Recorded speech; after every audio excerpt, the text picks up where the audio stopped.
I'm going to read a story now about a miracle that the Lord did to save the children of Israel.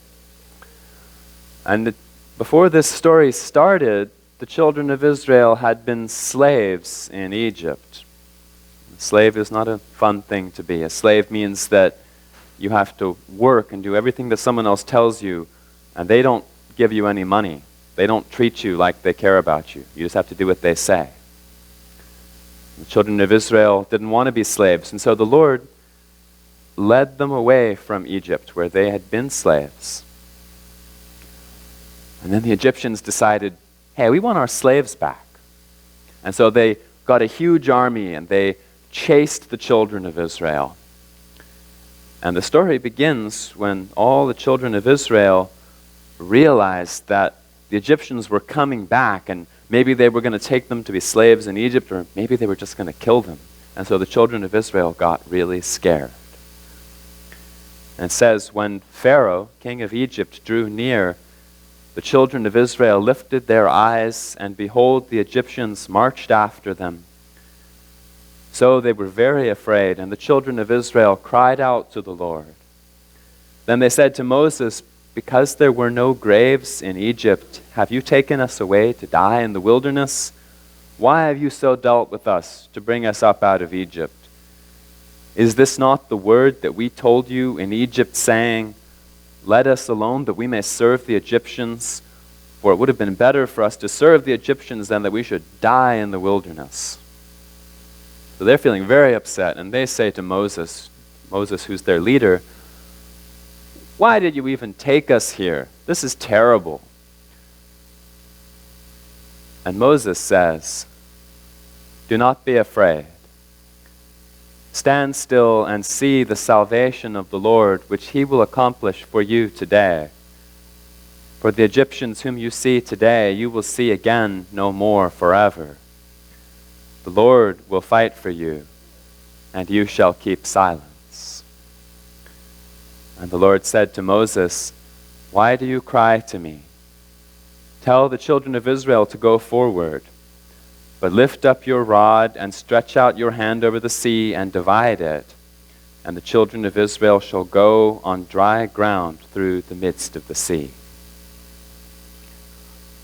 So part of the reason the children of Israel were so scared is that they felt like they were stuck, because on the one side of them there was this sea, the Red Sea, and they couldn't walk across it, right?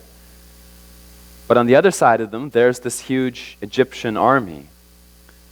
And they started getting really scared and angry at Moses and angry at the Lord. But the Lord said, Moses, stretch out your hand over the sea, and the people are going to be able to walk across it. And it says that the angel of God, who went before the camp of Israel, moved and went behind them, and the pillar of cloud went from before them and stood behind them. So it came between the camp of the Egyptians and the camp of Israel. Thus it was a cloud and darkness to one, and it gave light by night to the other, so that one did not come near the other all that night. And then Moses stretched out his hand over the sea, and the Lord caused the sea to go back by a strong east wind all that night, and made the sea into dry land, and the waters were divided. So the children of Israel went into the midst of the sea on the dry ground, and the waters were a wall to them on their right hand and on their left.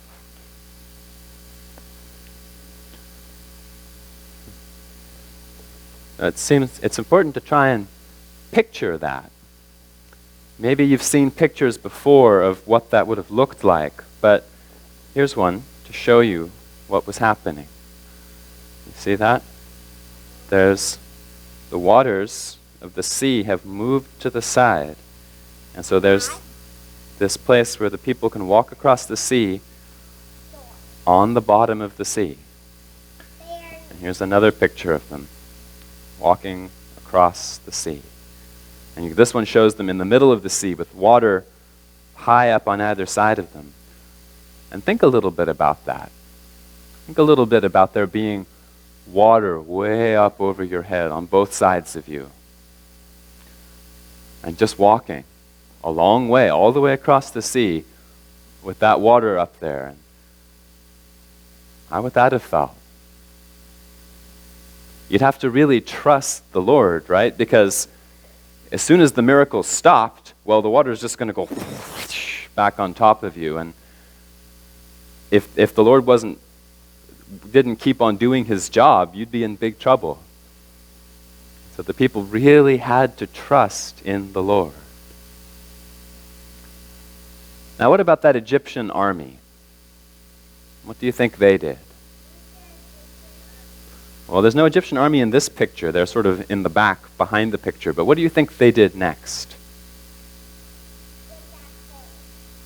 That would have been the smart thing, go back home. But they didn't. They didn't go back home. They said, the Israelites are getting away, and they chased them into the water. And I'm going to read a little more of the story. And the Egyptians pursued them and went after them in the midst of the sea, all Pharaoh's horses, his chariots, and his horsemen. Now it came to pass in the morning watch that the Lord looked down upon the army of the Egyptians through the pillar of fire and cloud, and he troubled the army of the Egyptians. And he took off their chariot wheels so that they drove them with difficulty. And the Egyptians said, let us flee from the face of Israel, for the Lord fights for them against the Egyptians. So now finally the Egyptians start to realize, we're fighting against the Lord. This isn't going to work out for us. And they think maybe we should go back, but they're already in the middle of the sea. And the children of Israel are already through the sea on the other side. So can you guess what's going to happen? Splash. And the Lord said to Moses, stretch out your hand over the sea, that the waters may come back upon the Egyptians, on their chariots and on their horsemen. And Moses stretched out his hand over the sea, and when the morning appeared, the sea returned to its full depth, while the Egyptians were fleeing into it. So the Lord overthrew the Egyptians in the midst of the sea. Then the waters returned and covered the chariots, the horsemen, and all the army of Pharaoh that came into the sea. Not so much as one of them remained. For the children of Israel had walked on dry land in the midst of the sea, and the waters were a wall to them on their right hand and on their left. Amen. So, two more pictures here. There's those Egyptians charging forward on their horses and chariots, chasing the children of Israel through the water, right through these walls between these walls of water. And this thing here is a chariot, this cart that these people are riding in. And of course, just like we heard, the waters came back together. They fell back down, and all the Egyptians were trapped in the middle of the sea. And so the Lord did an incredible miracle to save the people. He made it so that they could cross an ocean. When they thought they were totally trapped, he made a way for them to escape. And second, he also defeated their enemies. He defeated the Egyptians, and now Pharaoh and his army were never going to come and bother the people again. And the whole time that the Lord was doing this, he was telling the people, watch and see what I'm going to do. Watch and see how I'm going to keep you safe. If you can just trust in me, if you can just do as I tell you, everything will be fine.